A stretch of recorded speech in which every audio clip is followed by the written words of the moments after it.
Lions club of Bhimeswara ఆధ్వర్యంలో కోలాహలంగా doctors day వేడుకలు.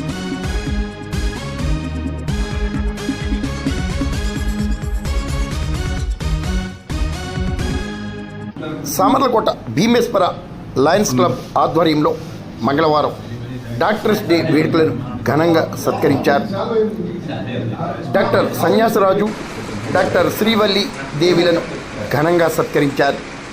Lions governor Eedala Eshwar Kumar, lions governor ప్రతినిధి చిత్తూరు రాజా ఆధ్వర్యంలో వేడుకలు జరగగా నూతన అధ్యక్షులు అమలకంటి శ్రీనివాసరావు, కార్యదర్శి బడుగు బాబీ ఆధ్వర్యంలో డాక్టర్స్ డే జరిగింది. మరి మీరు చూడండి. మా లయన్స్ మెంబర్ మా అదృష్టంగా భావిస్తూ మొట్టమొదటిసారిగా వారికి డాక్టర్స్ డే చెప్పడానికి ఇలాగా మేము అందరం కలుసుకోవడం సంతోషం.